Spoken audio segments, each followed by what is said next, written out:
So I chose for my What's in It for Me video to talk about cybersecurity and data protection, as that's what I've found the most interesting throughout these lectures so far. So data protection is your job and my job too. Um, Protecting your personal data is not just the job of the government, but it is also your responsibility and my responsibility too. If you are connected to our online world, you should be able to know these protection techniques and how to implement them. You don't want to wake up one morning and see that all of your personal information has been stolen, including passwords, bank information, private messages, or even your confidential work information.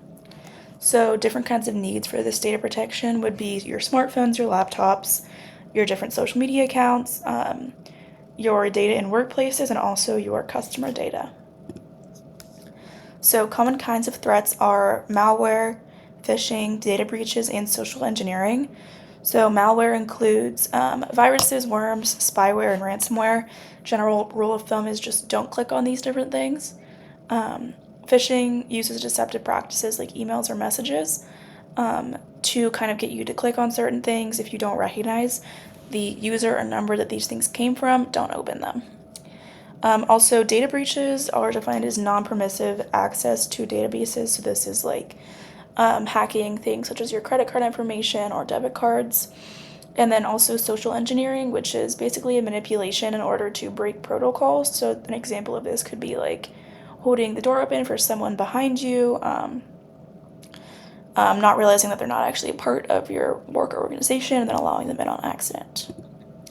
So, some real world examples of this malware is some ransomware attacks have shut down entire hospitals, pipelines, and major corporations, costing those companies millions of dollars. Phishing basically exploits human trust and urgency, and people fall for these phishing tactics during times when they are in stressful or rushed situations. An example of data breaches was the 2017 Equifax breach, which exposed the data of over 140 million people. And then an example of social engineering would be a scammer calling, pretending to be from a company's department, asking for employee identification or login details to update a certain system. How to protect some personal data can include encryption, strong passwords, firewalls, antivirus software, software updates, and also data backups.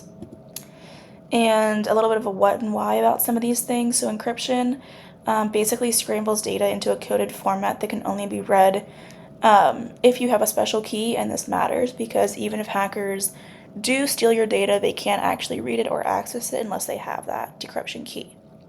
Strong passwords seems pretty simple, but it's something that a lot of us tend to overlook.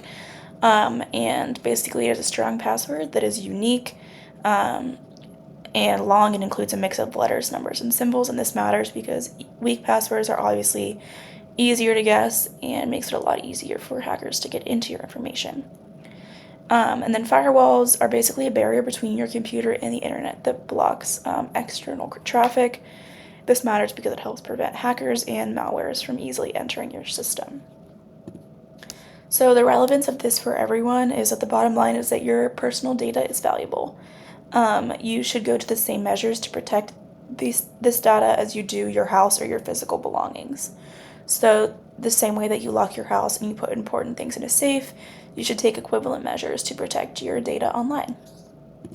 That was the most important thing that I've learned from information technology so far. Thank you for watching.